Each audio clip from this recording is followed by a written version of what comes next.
Welcome, focused learners. Today's explainer is going to completely reframe how you approach nonfiction reading.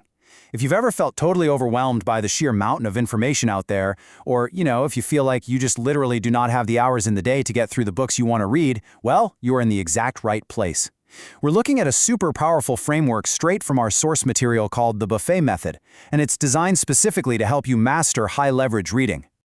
Okay, let's dive into this, because I want to start off with a really bold statement from the text. 52. According to our source, reading 52 books a year is actually easy. Now, I know what you might be thinking.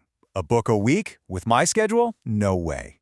But stick with me here, because the way to hit that number is probably the exact opposite of what you've been taught. Let's be honest for a second. Does your bookshelf kind of look like a, quote, museum for unread trophies?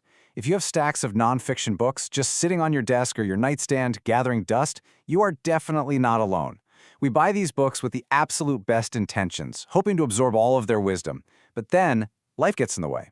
We feel terribly guilty, and those books just sit there, staring at us, acting as these little monuments to our lack of free time. So, that brings us to Section 1, the speed reading myth.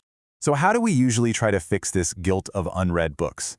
We look for shortcuts. And that brings us to the first major roadblock most struggling readers face, the speed reading gurus.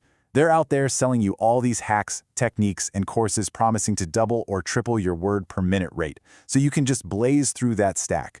But our source material is incredibly clear on this. These hacks literally do not work. The reality is that the secret to consuming more books isn't reading faster at all. The problem isn't your speed, it's actually your strategy. Which leads us to Section 2. Enter the buffet method. If speed isn't the answer, what is? Well, this is where we shift your entire paradigm about consuming books.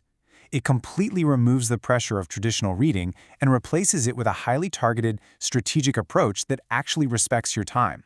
And this brilliantly illustrates a staggering truth from the source. 80% of most nonfiction books is just fluff and filler. We're talking about unnecessarily long anecdotes, repeated examples, and drawn-out intros that honestly could have just been an email. Only that 20% slice represents the actual high-leverage content, the core ideas, the actionable frameworks, the insights that you actually bought the book for. So, why on earth are we forcing ourselves to meticulously consume that 80%? I want you to really internalize this next point. You are legally allowed to skip. Let me say that again with feeling. You are legally allowed to skip. We've all been conditioned since grade school to read every single word from the front cover to the back cover. The Buffett method completely liberates you from that conditioning. Seriously, no one is going to arrest you for not reading Chapter 4. So the crucial point is understanding this fundamental shift in mindset. The speed reading guru wants you to shovel everything in your mouth as fast as possible, whether it tastes good or not. But the buffet method, it treats a book exactly like a high-end buffet. It's a resource. Think about it.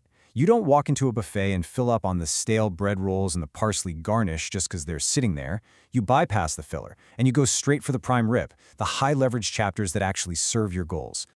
All right, let's get practical with Section 3, actionable takeaways. Now that we understand the philosophy of treating books like a buffet of resources rather than some marathon test we have to pass, here's your step-by-step playbook derived directly from the source. Step 1, read a professional summary. Step 2, sample the chapters. And Step 3, apply the 10-page rule. This logical flow ensures that you're maximizing your time and only extracting the absolute best information from any new book you pick up. Let's break down exactly how to execute this, starting with that very first step. Step 1 involves using professional summaries as a gateway. Before you even crack open a massive 300-page book, the source suggests reading a tight professional summary of it first. Basically, think of this as your map of the buffet. It tells you exactly where that 20% high-leverage content is hiding.